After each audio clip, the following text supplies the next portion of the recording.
बच्चों आज मैं आपको कक्षा 3 हिंदी साहित्य का पाठ 7 राष्ट्रपिता महात्मा गांधी का वाचन शुरू करवाने जा रही हूँ। आप लोग अपनी हिंदी साहित्य की पुस्तक का पेज नंबर 41 निकालिए और जो मैं पाठ पढ़ रही हूँ उसको अपनी अपनी पुस्तक पर ध्यान से पढ़िए और समझने की कोशिश कीजिए। बच्चों, एक बात और मैं आपसे कहना चाहती हूँ कि अब आपके हाफ ईयरली एग्ज़ाम्स आने वाले हैं, तो अब तक आपको जो भी करवाया गया है, चाहे वो गृह कार्य हो, चाहे वो पाठ में पढ़ाया गया हो, आप उसकी पुनरावृत्ति करना शुरू कर दीजिए, उसका रिवीजन करना शुरू कर दीजिए। ठीक है बच्चों, और अच्छे मार्क्स लेकर के पास होइए।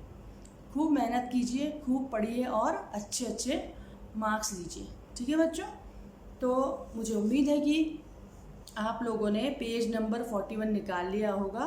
अब मैं पाठ का वाचन शुरू करती हूँ। मैं पाठ का वाचन शुरू करूँ इससे पहले मैं आपको ये बताना चाहती हूँ कि इस पाठ में हम महात्मा गांधी जी के बारे में पढ़ेंगे, जिनको हम प्यार से बापू कहते हैं। तो इस पाठ में महात्मा गांधी जी के बारे में वर्णन किया गया है। तो मैं पाठ का वाचन अब शुरू करती हूँ। भारत ऋषियों, महापुरुषों और महात्माओं की जन्मभूमि रही है। यहाँ ऐसे महापुरुषों ने जन्म लिया जिन्होंने अपना सारा जीवन दूसरों के हित के लिए अर्पित कर दिया। स्वयं कांटों के पथ पर चलते रहे, परंतु दूसरों के लिए फूलों की सुगंध फैलाते रहे। ऐसे ही महापुरुष थे हमारे राष्ट्रपिता महात्मा गांधी, जिन्हें हम प्यार से बापू कहते हैं। आज वे हमारे बीच नहीं हैं, फिर भी हम उन्हें आदर के साथ याद करते हैं। तो बच्चों, हमारा देश भारत इतना महान है, यहाँ पर तरह तरह के ऋषियों, मुनियों, महापुरुषों और महात्माओं ने जन्म लिया है। और यहाँ पर ऐसे महापुरुष भी हुए हैं जिन्होंने अपना संपूर्ण जीवन दूसरों के हित के लिए समर्पित कर दिया है। खुद वे कांटों पर चले ताकि दूसरे को सुख मिले और दूसरे की भलाई के लिए उन्होंने अनेकों कष्ट झेले और दूसरों के लिए बहुत अच्छा सोचा। ऐसे ही महापुरुष उनमें से जो थे, वे थे हमारे राष्ट्रपिता महात्मा गांधी, जिन्हें हम प्यार से क्या कहते हैं? हम उन्हें प्यार से बापू बुलाते हैं। आज वे हमारे बीच नहीं है, लेकिन आज भी हम उन्हें आदर के साथ याद करते हैं। ठीक है बच्चों, आगे देखिए। महात्मा गांधी का जन्म 2 अक्टूबर 1869 को गुजरात के पोरबंदर में हुआ था। उनका पूरा नाम मोहनदास करमचंद गांधी था।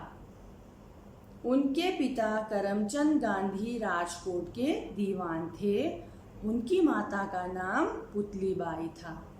उनका स्वभाव बहुत अच्छा था। वह धार्मिक विचारों की महिला थी। महिला मतलब स्त्री। वह कभी भी पूजा पाठ किए बिना भोजन नहीं करती थी। तो बच्चों, महात्मा गांधी का जन्म 2 अक्टूबर 1869 को गुजरात के पोरबंदर नामक जगह पर हुआ था और उनका पूरा नाम मोहनदास करमचंद गांधी था। उनके पिता का नाम क्या था? करमचंद गांधी, जो कि राजकोट के दीवान थे। और उनकी माता का नाम था पुतलीबाई।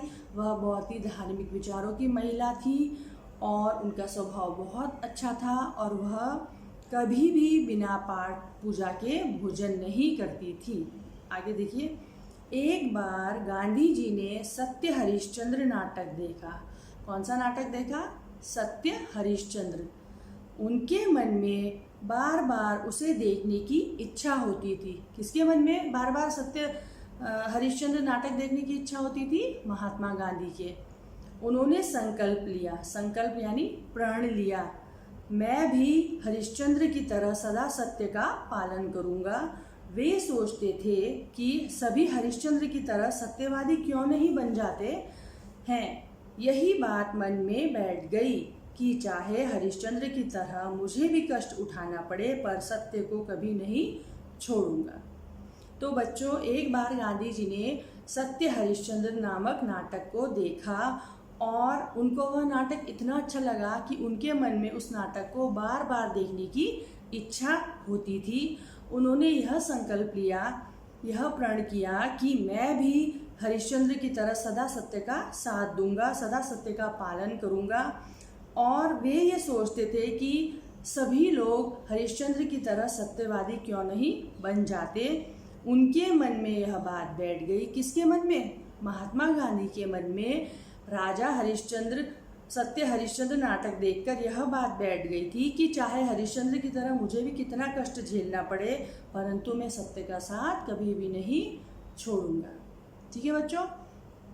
तो बच्चों, आज हम पाठ का वाचन इतना ही रखते हैं। इस पाठ से संबंधित मैं आपको गृह कार्य दूंगी। आप लोग मुझे बहुत अच्छे से समय पर अपना गृह कार्य करके भेजिए।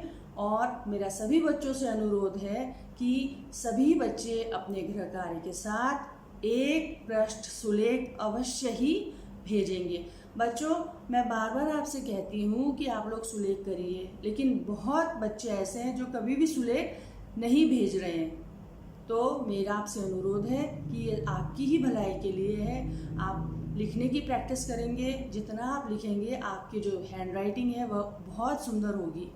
आप यकीन मानिए, आप जितनी प्रैक्टिस करेंगे उतना आपके लिए अच्छा है। अब बच्चों, आप घर में इस पाठ को अवश्य दोहराना और पाठ को समझने की कोशिश करना। ठीक है बच्चों? तो आज के लिए हम पाठ इतना ही रखते हैं और अगली क्लास में मिलेंगे। धन्यवाद।